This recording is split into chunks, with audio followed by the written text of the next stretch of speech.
야고보서 3장 13절부터 18절까지 말씀입니다. 중에 지혜와 총명이 있는 자가 누구냐? 그는 선행으로 말미암아 지혜의 온유함으로 그 행함을 보일지니라. 그러나 너희 마음속에 독한 시기와 다툼이 있으면 자랑하지 말라. 진리를 거슬러 거짓말하지 말라. 이러한 지혜는 위로부터 내려온 것이 아니요 땅 위의 것이요 정욕의 것이요 귀신의 것이니 시기와 다툼이 있는 곳에는 혼란과 모든 악한 일이 있음이라. 오직 위로부터 난 지혜는 첫째 성결하고 다음에 화평하고 관용하고 양순하며 긍휼과 선한 열매가 가득하고 편견과 거짓이 없나니 화평하게 하는 자들은 화평으로 심어 의의 열매를 거두느니라.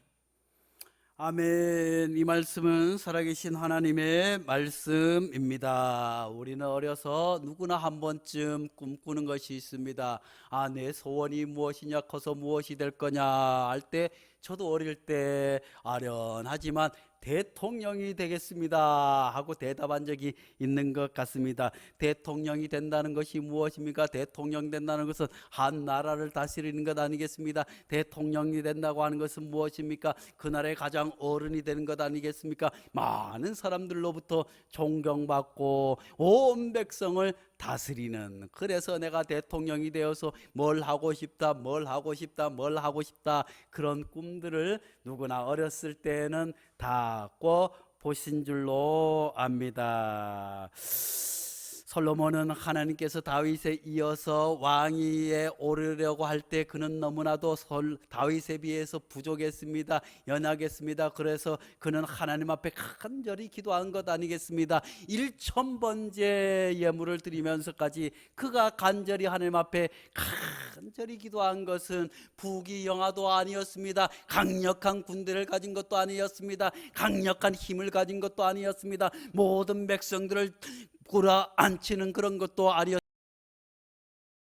기도의 제목은 하나님께서 이 백성을 주님 안에서 잘 다스릴 수 있는 하늘의 지혜를 더하여 달라고 하나님 앞에 지혜를 구하게 된 줄로 믿습니다. 그래서 고대 근동뿐만 아니라 오늘날까지 믿지 않는 사람들도 솔로몬 하면 지혜의 왕으로 기억하는 것 아니겠습니까? 그렇게 하나님 앞에 간절히 백성을 위해서 하나님의 거룩한 백성으로 설 수 있도록 그 백성을 하나님께로 인도할 수 있는 그런 지혜를 달라고 하나님 앞에 기도할 때 하나님께서 지혜뿐만 아니라 더 큰 부귀 영화도 허락하여 주신 줄로 믿습니다. 오늘 말씀은 이렇게 시작합니다. 너희 중에 지혜로운 자가 누구냐? 너희 중에 지혜와 총명이 있는 자가 누구냐라고 말씀해 주고 있습니다. 사랑하는 성도 여러분,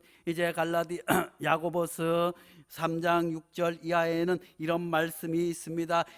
이스라엘 백성들이 또 유대인들이 어떻게 하나님 앞에 잘 서야 될 것인지, 또 오늘 우리가 믿음의 사람으로서 어떻게 서야 할 것인지에 대해서 가르쳐 주면서 이런 말씀을 해 주고 있습니다. 야고보서 3장 6절 말씀입니다.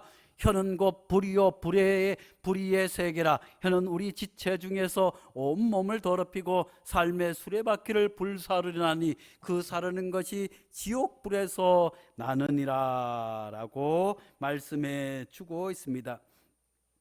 마음에 떠오르는 생각을 잘 정리하여서 말해야 함을 우리에게 말씀해 주고 있습니다. 특별히 성숙한 그리스도인들은 올바른 행동도 중요하지만 말을 깊이 숙고해서 그냥 입으로 나오는 말을 거르지 않고 하는 것이 아니라 행여 이 말이 누군가의 상처나 주지 않을지, 행여 이것이 불의한 말이 아닌지, 행여 이것이 공동체에 해를 끼치지 않는 말인지, 또 대색이고 지혜에 근거한 마음을 다스린 이후에 우러나오는 말을 해야 함을 우리에게 가르쳐 주고 있습니다. 혀는 곧 불이요 불의 세계라. 이 혀에서 말 한마디가 잘못 나오게 되면 그로 말미암아 온 집안이 어지러워질 수도 있습니다. 특별히 코로나 시대로 말미암아 코로나 1, 2년 지나면서 명절 때 가정의 다툼이 줄어들었다고 해요. 왜냐하면 명절 때 모이지 않으니까 서로 험한 말 하지 않고 헐뜯는 말 하지 않고 서운한 말 하지 않으니 다툼이 줄어들었다고 합니다. 사랑하는 성도 여러분, 주님께서도 우리에게 말을 잘할 것을 요구해 주고 있습니다. 가정에서든 교회에서든 그저 이 말을 온순하게 할 뿐만 아니라 말을 잘 걸러서 할 때 하나님께서 우리에게 특별한 은혜와 평강을 허락하여 주실 줄로 믿습니다.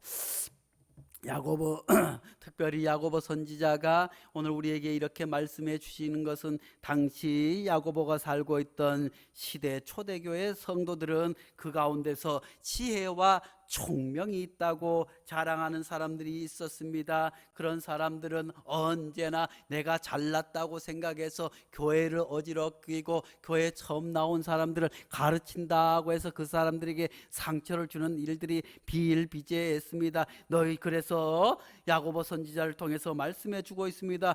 너희 중에 누가 지혜가 있단 말이냐 하고 꾸짖으면서 시작하고 있습니다. 그러면서 야고보는 정말 지혜 있는 교사라고 한다면, 지혜 있는 사람이라고 한다면, 지혜 있는 지도자라고 한다면 지혜의 온유함을 더하라고 말씀해 주고 있습니다.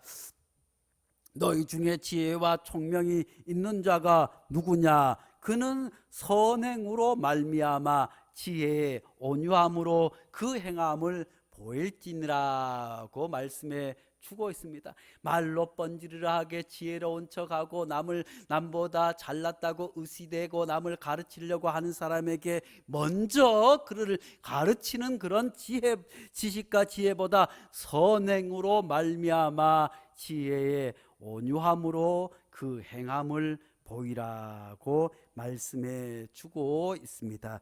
온유하다고 하는 것은 우리가 생각할 때 온유함 하면 약간 유약해 보일 수도 있어요. 사전적인 의미로 온화하고 부드러운 성격과 태도라고 사전적인 의미를 우리에게 가르쳐 주기 때문에 온유하다고 한다면 조금 연약해 보이고 약해 보일 수 있지만 그 온유함을 성경에서는 큰 힘이라고 우리에게 말씀해 주고 있습니다. 그래서 갈라디아서 5장 2절 3절에 성령의 9가지 열매, 오직 성령의 열매는 사랑과 희락과 화평과 오래 참음과 자비와 양성과 충성과 온유와 절제니. 그래서 우리가 인생을 살아갈 뿐만 아니라 그리스도인으로서 갖추어야 할 덕목 가운데 하나, 또한 다른 사람에게 말을 하기에 앞서서 무엇을 하기에 앞서서 우리의 행동을 돌아볼 때 언제나 나는 온유한지 돌아보라고 성경은 우리에게 가르쳐 주고 있습니다. 그래서 성령이 충만하기를 기도해야 될 줄로 믿습니다. 행여 내가 그 말을 함부로 한다든 아니면 거친 말을 한다고 한다면, 다른 사람의 상처에 있는 말을 한다고 한다면, 내 행동이 행여 거치다고 한다면 성령 충만을 위해서 기도할 수 있기를 간절히 축원합니다. 그리하면 성령 충만하여서 성령의 열매를 맺게 되는 줄로 믿습니다. 사랑과 희락과 화평과 오래 참음과 자비와 양성과 충성 그리고 온유의 열매는 성령 충만으로 주어지는 열매이기 때문에 성령 충만을 사모할 수 있기를 간절히 축원합니다. 그리하면 우리가 온유하게 될 줄로 믿습니다. 마태복음 5장 5절 산상수훈에서 또 팔복 가운데서 무엇을 말씀해 주고 있습니다. 마태복음 5장 5절 말씀입니다. 온유한 자는 복이 있나니 그들이 땅을 기업으로 받을 것이며. 힘 있는 사람, 능력 있는 사람이 땅에서 잘 되고 기업을 물려받는 것이 아니라 성경은 온유한 사람이 사람을 얻게 된다고 말씀해 주고 있습니다. 온유한 사람이 땅을 기업으로 얻는다고 말씀해 주고 있습니다. 지는 것 같지만 이기는 것이 온유함이라고 우리에게 말씀해 주고 있습니다. 민수기 12장 3절 말씀에 모세를 두고 뭐라고 말씀하고 계십니까? 이 사람 모세는 온유함이 지면의 모든 사람보다 더하더라. 아멘. 사랑하는 성도 여러분, 모세가 어찌 온유하다고 할 수 있겠습니까? 그렇지만 이 모세의 온유함을 통해서 성경이 의미하는 온유함에 대해서 우리에게 말씀해 주고 있습니다. 성경에서 온유하다고 하는 것은 거친 야생마가 길을 들여서 주인의 말을 잘 듣고 야성을 통제하고 그야말로 절제하는 상태를 온유하다고 합니다. 모세가 어떤 사람이었습니까? 모세가 이제 애굽의 공주에게 자라서 애굽의 왕자로 자랐습니다. 그러나 그가 혈기를 일으키지 못해서 애굽의 사람을 죽였습니다. 또 동족을 죽여서 40년 동안 광야에서 하나님으로부터 훈련받게 된 줄로 믿습니다. 하나님 훈련받아서 그가 하나님의 사부름 받은 하나님의 사람이 되어서 이스라엘 백성들을 인도했지만 그가 가나안 땅으로 가는 순간순간 얼마나 많은 화를 냈는지 알 수 없습니다. 그럼에도 불구하고 하나님께서 이 사람 모세의 온유함이 지면에 모든 사람보다 더하니라 한 것은 모세가 40년 동안 훈련받으면서 그의 거친 것이 다스려지고 순종하게 된 줄로 압니다. 그가 광야 생활 가운데서 여전히 거친 모습이 있었고 여전히 혈기가 왕성했지만 하나님께서 그때마다 하나님의 말씀으로 그를 통제하여 주심으로 말미암아 온순한 하나님의 양으로 변한 것 아니겠습니까? 사랑하는 성도 여러분, 우리도 이런 온유함을 갖출 수 있기를 간절히 축원합니다. 누구든지 혈기가 있습니다. 누구든지 화를 낼 수 있습니다. 누구든지 불같은 혈기가 있을지라도 주님의 말씀과 성령 충만함으로 그것이 다스려지는 상태가 온유함이라고 말씀해 주고 있습니다. 우리 모두가 이런 온유함을 가질 수 있기를 간절히 축복합니다. 그런데 이런 온유함이 지혜라고 말씀해 주시면서 먼저 세상의 지혜에 대해서 지적해 주고 있습니다. 우리가 지혜를 하나님 앞에 구할 때도 이것이 세상 지혜인지 하나님의 지혜인지 구분해서 하나님의 지혜를 얻을 수 있기를 간절히 축복합니다. 세상의 지혜는 어떤 것입니까? 14절에서 16절 말씀에 그러나 너희 마음속에 독한 시기와 다툼이 있으면 자랑하지 말라. 진리를 거슬려 거짓말하지 말라. 이러한 지혜는 위로부터 내려온 것이 아니요 땅 위의 것이요 정욕의 것이요 귀신의 것이니 시기와 다툼이 있는 곳에 혼란과 모든 악한 일이 있음이라. 사랑하는 성도 여러분, 오늘날 이 시대가 첨단 과학이 발전해 있습니다. 인문학이 발전해 있습니다. 수많은 책들과 수많은 과학과 수많은 철학과 수많은 역사들이 정점에 이를 정도로 발전해 있지만 여전히 시기하고 다툼과 세계 곳곳이 혼란 가운데 있습니다. 왜 그렇습니까? 그것은 다름 아니라 오늘 말씀에 귀신의 것들이 세상을 다스립니다. 그것은 무엇입니까?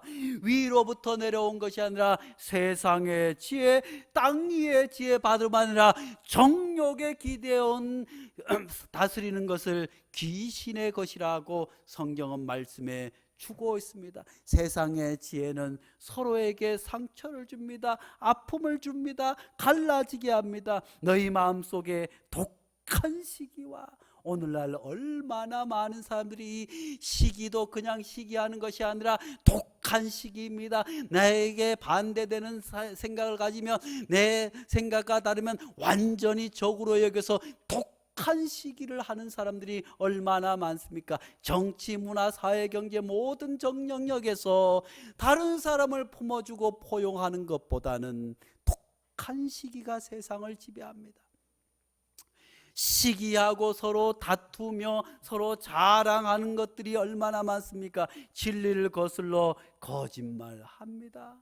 하나님의 말씀은 틀렸다고 하며 거짓말하는 사람들이 얼마나 많습니까? 갈라디아서 5장 19절에서 21절 말씀, 이 세상의 지혜들을 이렇게 요약해서 설명해 주고 있습니다. 육체의 일은 분명하니 곧 음행과 더러운 것과 호색과 우상 숭배와 주술과 원수 맺는 것과 분쟁과 시기와 분냄과 당 짓는 것과 분열함과 이단과 투기와 술 취함과 방탕함과 또 그와 같은 것들이라. 전에 너희에게 경계한 것 같이 경계하노니 이런 일을 하는 자들은 하나님의 나라를 유업으로 받지 못할 것이요. 세상의 지혜는 육체의 것입니다. 음행하고 온갖 우상 숭배와 추술과 원수 맺는 것과 분쟁과 시기와 분냄과 다툼, 세상의 지혜는 이런 것을 가져오지만 하나님의 지혜는 다른 줄로 믿습니다. 세상의 지혜는 다툼이 있는 곳에 혼란과 악한 일이 있음을 우리에게 가르쳐주고 있습니다. 오늘 세계가 왜 그렇습니까? 하늘의 지혜를 구하지 못하고 세상의 지혜에 함몰되어 이런 다툼과 시기가 전 세계를 지배하고 있는 이때 야고보 선지자는 위로부터 오는 지혜에 대해서 우리에게 말씀해 주고 있습니다. 오직 위로부터 난 지혜는 첫째 성결하고 다음에 화평하고 관용하고 양순하며 긍휼과 선한 열매가 가득하고 편견과 거짓이 없나니 화평하게 하는 자들은 화평으로 심어 의의 열매를 거두니라. 사랑하는 성도 여러분, 교회는 하나님의 지혜를 구해야 될 줄로 믿습니다. 교회는 하나님의 지혜로 이루어진 공동체인 줄로 압니다. 그렇지만 오늘날 한국교회 여러 교회들 모습을 보면 얼마나 세상 지혜로 가득 차 있는지 모릅니다. 서로 시기하고 다투며 교회가 갈라지고 교단이 갈라지고 이런 일들이 얼마나 많은지 알 수 없습니다. 이런 때에 야고보 선지자는 우리를 통해서 하늘의 지혜를 구할 것을 우리에게 말씀해 주고 있습니다. 먼저는 성결하고, 성결하다는 것이 무엇입니까? 구별된다는 것입니다. 거룩하다는 것입니다. 세상과 구별된, 그렇습니다. 우리는 세상에 살아가지만 세상과 구별된 존재로 세상에 살아가야 될 줄로 믿습니다. 성결하다는, 오늘날 그리스도인들도 세상 사람들 앞에 설 때 성결함을, 거룩함을, 구별됨을 세상에 보여줘야 할 줄로 믿습니다. 그리고 위에서부터 오는 지혜는 화평하고, 교회 안에서 다툼이 있습니까? 성도 간에 다툼이 있습니까? 시기하고 미워하며 하늘의 지혜를 구할 수 있기를 간절히 축원합니다. 하늘에서부터 오는 지혜는 화평한 것이에요. 관용은 무엇입니까? 서로 용서하고 이해하는 것 아니겠습니까? 양수는 무엇입니까? 온유한 것처럼 그저 모든 것을 고개 숙이면서 서로 온유한 마음으로 서로를 섬겨주고 사랑하는 것 아니겠습니까? 그리고 긍휼과 선한 열매라고 말씀해 주고 있습니다. 긍휼이 무엇입니까? 다른 사람을 불쌍히 여기는 거예요. 사랑하는 성도 여러분, 하나님의 긍휼이 아니면 이 세상 누구도 하나님의 자녀가 어찌 될 수 있겠습니까? 하나님 앞에 얼마나 불충합니까? 예수 믿으면서도 얼마나 하나님의 마음을 아프게 합니까? 그럼에도 불구하고 하나님께서 우리를 용서하고 또 긍휼히 여기시고 불쌍히 여기셔서 우리가 하나님의 백성으로 살아가는 것 아니겠습니까? 세상의 사람들을 바라볼 때도 우리는 긍휼히 바라보아야 될 줄로 압니다. 불쌍히 여기는 가운데 하나님의 병고침의 역사가 나타나는 줄로 믿습니다. 사람다움으로 살아가는 역사가 긍휼히 여길 때 나타남을 믿을 수 있기를 간절히 축복합니다. 또한 선한 열매. 사랑하는 성도 여러분, 그리스도인들은 착한 성도가 되어야 될 줄로 믿습니다. 주님께서도 나는 선한 목자라고 말씀해 주셨습니다. 세상 사람들은 여전히 그리스도인들을 바라볼 때 독한 사람, 악한 사람보다 아이고 교회 다니는 사람들은 착해, 교회 다니는 사람은 선해, 교회 다니는 사람들은 자기의 모든 것을 내려놓아 교회 다니는 사람들은 편견이 없어, 거짓이 없어 하고 기대하고 있는 줄로 압니다. 하늘에서 오는 지혜는 무엇보다도 화평하게 한다고 우리에게 말씀해 주고 있습니다. 사랑하는 성도 여러분, 오늘날 우리 사회가 얼마나 서로 악한 시기로 가득 차 있습니까? 정치하는 사람들은 정치하는 사람대로, 대통령을 하겠다고 하는 사람들은 대통령 하겠다는 사람들끼리, 여당은 여당끼리, 야당은 야당끼리, 교회는 교회끼리, 교회와 세상은 또 얼마나 등지고 살아가고 있는지요. 이런 때 하나님께서 야고보 선지자를 통하여서 하늘의 지혜를 구할 것을 우리에게 말씀해 주고 있습니다. 하늘에서부터 난 지혜, 위로부터 난 지혜, 성결하고 화평하고 관용하고 양순하며 긍휼과 선한 열매가 가득하고 편견과 거짓이 없고 화평하게 하는 그런 위로부터 오는 지혜가 우리 교회와 가정과 온 누리에 가득 넘칠 수 있기를 간절히 축복합니다. 기도하겠습니다. 거룩하신 하나님 아버지, 오늘날 온 세계가 악한 시기와 다툼과 미움과 세상의 지혜로 가득 차 서로 미워하고 갈라지고 싸우고 평화가 깨어져 있습니다. 하나님, 이러한 때 위로부터 난 지혜를 우리에게 허락하여 주옵소서. 이 지혜가 믿는 이들의 가정으로부터, 교회로부터 세상으로 흘러넘치어 세상을 변화시키게 도와 주시옵소서. 세상을 평화롭게 지켜 주시옵소서. 오직 성결과 화평하고 관용하고 양순하며 긍휼과 선한 열매가 가득하며 편견과 거짓이 없이 화평하고 평화로운 온 누리가 될 수 있도록 하늘의 지혜를 이 땅에 가득 부어 주시옵소서. 우리 가정에 가득 부어 주시옵소서. 우리 자신에게 하늘의 지혜를 가득 충만케 하여 주시옵소서. 예수님의 이름으로 기도하옵나이다. 아멘.